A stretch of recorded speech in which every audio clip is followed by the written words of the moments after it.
បានហើយឈប់ឆ្លក់វង្វេងជាមួយជីថ្នាំទៀតទៅបងប្អូនជឿខ្ញុំឈប់ឈួត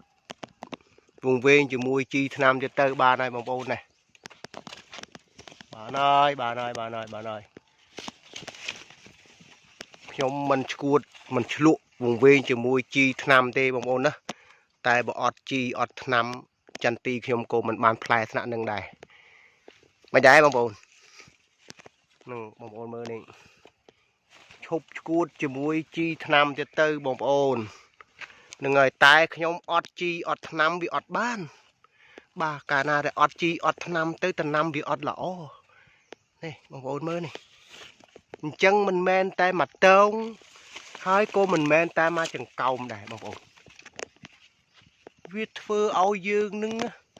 ទៅណាមិនរួចពីចំការតែម្ដងដោយសារអីដោយសារយើងឃើញដំណាំរបស់យើងវាល្អយ៉ាងហ្នឹងបែបហ្នឹង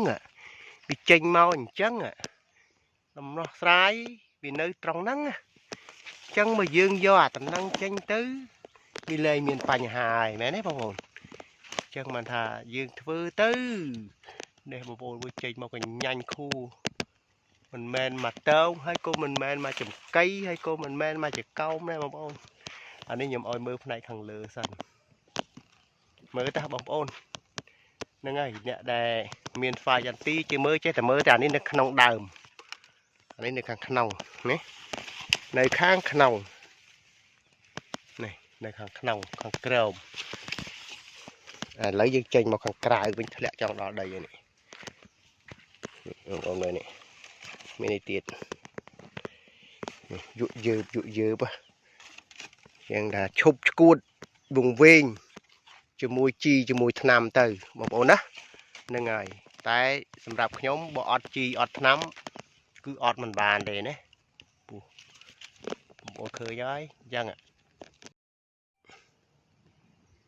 ដល់ហើយវាផ្លែថ្នាក់មិនដឹងពេកក៏មិនដឹងនិយាយថាម៉េចដែរបងប្អូនមែនវាហួសពាក្យនិយាយអានេះមកចកោមវានេះស្មើនឹងគេទាញ3ចកោមបញ្ចូលគ្នាបងប្អូនហ្នឹងហើយនេះបងប្អូនមើលនេះសូម្បីតែតែចេញនៅក្រោមឯណានៅក្រោមដើមផងនេះបងប្អូនមើលអញ្ចឹងបានថាមកចកោមវានេះស្ទើរតែស្មើនឹងគេទាញ2 3ចកោមបញ្ចូលគ្នាដើម្បីថតដាក់ប្រម៉ូទផលិតផលបងប្អូនមើលនេះមកចកោមអញ្ចឹងបានថាមិនដឹងនិយាយថាម៉េចទេបងប្អូនណាបាទមិនដឹងនិយាយថាម៉េចទេឆ្នាំនេះនៅតែរងចាំតែតម្លៃតែថ្ងៃនេះហ្នឹងហើយពូវាបានខ្លះហើយនៅបដាហើយបងប្អូនមើលអានេះគេហៅថាចង្កោមស្វាយចន្ទីពូជ M23 ណាហ្នឹងហើយចឹងមកចង្កោមវាយ៉ាងហ្នឹងហើយវាខ្មៅមកគ្រាប់2គ្រាប់ទៅវិញគោវាជាមិនមានអ្វីជាបញ្ហាដែរបងប្អូនហ្នឹងហើយបងប្អូនមើលនេះ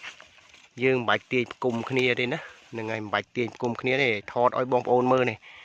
អានេះនៅ20គ្រាប់ពេញមកអស់សំណើចខ្លួនឯងបងប្អូនណាដោយសារចន្ទីវាផ្លែហ្នឹងហើយដោយសារចន្ទីវាផ្លែនេះបងប្អូន10ជាងក្នុងមួយចកោមអរគុណច្រើន